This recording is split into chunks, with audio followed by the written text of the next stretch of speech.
Year 2378. Humanity had achieved a monumental milestone, acceptance into the Galactic Council.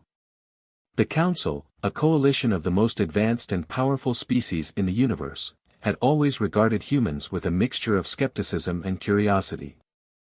Relations were tense but civil, with humans striving to prove their worth among the stars. Ambassador Jonathan Blake was one of the key figures in fostering these delicate relationships.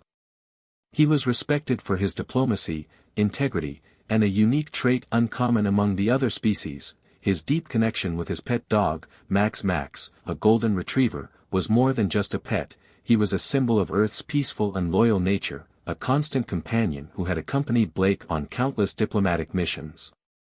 The day began like any other on Vardos Prime, the heart of the Galactic Council. Ambassador Blake and Max were taking a leisurely walk through the lush gardens surrounding the Council's headquarters. Max's golden fur gleamed in the sunlight as he playfully chased a butterfly, bringing smiles to the faces of those who witnessed his innocent joy. Suddenly, without warning, a Council security drone malfunctioned. It swooped down, its energy weapons firing erratically. Before anyone could react, a beam struck Max, and the beloved dog collapsed, lifeless. The world seemed to stop as Ambassador Blake dropped to his knees, cradling Max's body, tears streaming down his face. The Council's reaction was cold and dismissive. The incident was deemed trivial, a mere malfunction that did not warrant further attention. There was no apology, no acknowledgement of the deep emotional wound inflicted upon the human diplomat. For Blake and all of humanity, this callousness was an unbearable insult. News of the tragedy spread quickly back to Earth. The reaction was swift and unified. Grief turned to anger, and anger turned to a resolute call for retribution. The death of Max was seen not as an accident but as a direct affront to humanity's values and dignity. Earth's leaders convened in emergency sessions, and the consensus was clear: the Galactic Council must be made to understand that humans were not to be trifled with. Admiral Sarah Collins, a seasoned strategic mind, took the lead in planning the retaliation. Under her command, humanity's most advanced warships were mobilized. Soldiers, scientists, and engineers worked tirelessly, driven by a shared sense of purpose and loss. Advanced technology, developed in secret and now fully unleashed, transformed Earth's fleet into a formidable force. Ambassador Blake, driven by a mix of grief and determination, worked closely with Admiral Collins. His intimate knowledge of the Council's workings provided invaluable insights into their vulnerabilities. Blake's heart ached with each strategic decision, but he knew that this was the only way to honor Max's memory and protect humanity's honor. The day of reckoning arrived. Earth's fleet, a silent storm of steel and fire, emerged from the void of space, descending upon Vardos Prime with precision and fury. The Galactic Council, caught off guard by the sheer ferocity and coordination of the attack, scrambled to mount a defense. The battles that followed were intense and devastating. Human ships, equipped with cutting-edge weaponry and shield technology, cut through the Council's defenses like a hot knife through butter. The skies above Vardos Prime were filled with the flashes of energy weapons and the explosive demise of countless vessels. Admiral Collins led the charge, her voice calm and steady over the comms, guiding her forces with unwavering resolve. For Max, she would say, a mantra that fueled the human fighters with a fierce determination. On the ground, elite human strike teams infiltrated the Council's headquarters. Ambassador Blake was among them, his diplomatic attire replaced by battle armor. His mission was clear: confront the leaders of the Galactic Council and make them understand the cost of their arrogance. The initial strike was surgical and devastating. Earth's fleet, composed of sleek, advanced warships, descended upon Vardos Prime with an almost poetic symmetry. The attack commenced with a barrage of EMP pulses, designed to neutralize the planet's defensive grid. In the heart of space, the human ships moved like a choreographed dance, their formation impeccable, their intent clear. Admiral Collins, aboard the flagship UES Retribution, surveyed the scene with a grim determination. All units, maintain formation. Target their primary defense platforms, she commanded. Her eyes, sharp and focused, reflected the fires of the distant battles. Ambassador Blake stood beside her on the bridge, his face a mask of controlled rage. He had exchanged his diplomat's robes for the cold, unyielding armor of a soldier. The loss of Max had changed him, hardening his resolve and filling him with a singular purpose. "Admiral, we need to strike at their command center," Blake urged, his voice steady despite the turmoil within. "We must show them the consequences of their actions." "Agreed," Collins nodded. "Prepare the ground assault teams. We're going in." The assault teams, elite units trained in zero-gravity in alien environments, descended upon the Council's headquarters. The ground shook as the dropships landed, and the troops disembarked with lethal efficiency.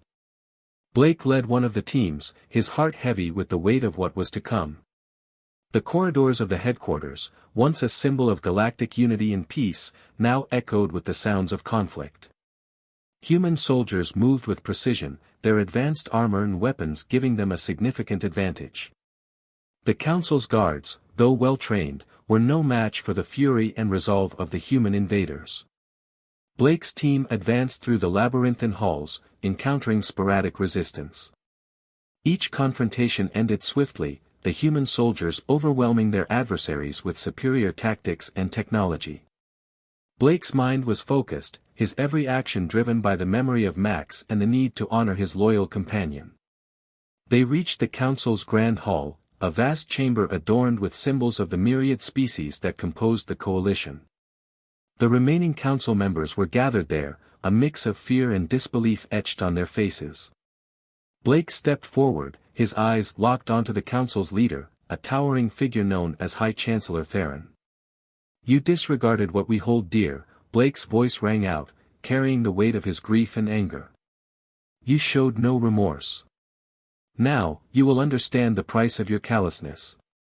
High Chancellor Theron, a being of immense stature and imposing presence, tried to maintain a facade of control. "Ambassador Blake, this is madness. Cease this at once, and we can negotiate." "Negotiate?" Blake's laugh was bitter. "You had your chance for negotiation when Max was killed, and you dismissed it as trivial." Admiral Collins, standing beside Blake, added, "We're here to make sure you understand that humanity will not be treated with disdain. This is your reckoning." The tension in the hall was palpable. The Council members, diverse in their forms and origins, exchanged nervous glances. They had never faced such unyielding determination, such an intense show of force from a species they had underestimated. Blake took a deep breath, his voice steady. "We're not here to annihilate. We're here to demand respect. To ensure that never again will any species dismiss the values and lives we hold dear." High Chancellor Theron bowed his head, a gesture of reluctant acknowledgement. The negotiations that followed were intense, a blend of threats and concessions. Humanity demanded reparations for the loss of Max, a public apology, and a commitment to honor the values of every member species. The Council, humbled by the show of force, had no choice but to comply. Ambassador Blake, his heart still heavy but his resolve unwavering, laid out the terms. First, a formal apology and acknowledgement of Max's death. Second, reparations to Earth for the emotional and political damage caused.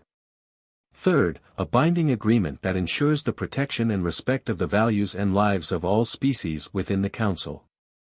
The Council members, recognizing the severity of their misjudgment, agreed. The formal apology was broadcast across the galaxy, a historic moment that marked a significant shift in interstellar relations. Humanity had shown the galaxy that they were not to be trifled with. They had avenged the loss of one of their own and in doing so, carved out a place of respect and power in the universe. The memory of Max lived on, a testament to the fierce loyalty and unbreakable spirit of humanity. Ambassador Blake returned to Earth, carrying with him the ashes of Max. He buried them beneath a tree in his garden, a quiet spot where he and Max had often played. The inscription on the small memorial stone read, "Max, symbol of our loyalty, catalyst of our strength." Admiral Collins, now hailed as a hero, continued to lead Earth's forces, her strategies and leadership shaping the future of humanity's place in the galaxy. She and Blake often met, their bond forged in the fires of battle and the shared goal of securing humanity's honor. The events on Vardos Prime had far-reaching consequences. The Galactic Council, once an aloof and detached governing body, began to change. The lesson humanity had taught them resonated deeply, prompting a re-evaluation of how they treated their member species. Ambassador Blake, now a revered figure, continued his work with renewed vigor. He became a voice of reason and empathy. Within the Council, advocating for the values that had driven humanity to take such drastic actions. His efforts, combined with the respect earned through the conflict, led to significant reforms within the Council. Admiral Collins oversaw the rebuilding and expansion of Earth's fleet, ensuring that humanity remained a formidable force. Her leadership inspired a new generation of soldiers and leaders, all dedicated to protecting the values and lives of their fellow humans. Max's memory became a symbol of unity and strength for humanity. Schools taught children about the loyal dog whose death had sparked a movement that changed the galaxy. Statues were erected in his honor, and his story was immortalized in books and holofilms. The bond between humans and their pets, once seen as a quaint and trivial aspect of their culture, was now understood as a profound connection that exemplified the best of humanity. Max's legacy lived on, not just in the hearts of those who had known him, but in the very fabric of interstellar society. #####Epilogue, Peace and Vigilance. Years passed, and the galaxy saw a new era of cooperation and mutual respect. The reforms within the Galactic Council led to more equitable and just policies, fostering a sense of unity among the diverse species. Ambassador Blake, though older and grayer, continued to serve as a guiding light within the Council. Admiral Collins, her hair now streaked with silver, remained a formidable leader, her strategies and wisdom ensuring the safety of Earth and its allies. The memory of Max, the loyal golden retriever who had been more than just a pet, endured as a symbol of humanity's fierce loyalty and unbreakable spirit. The galaxy had learned a valuable lesson, to respect and honor the values of all its members, for the cost of arrogance was too high to bear. Humanity, united in their grief and anger, had shown the universe the strength of their resolve. Through their actions, they had not only avenged a beloved companion but also secured a future where respect and empathy prevailed. And so, the story of Max and the retribution from Earth became a legend, a tale of loss and vengeance, but ultimately, of triumph and enduring strength.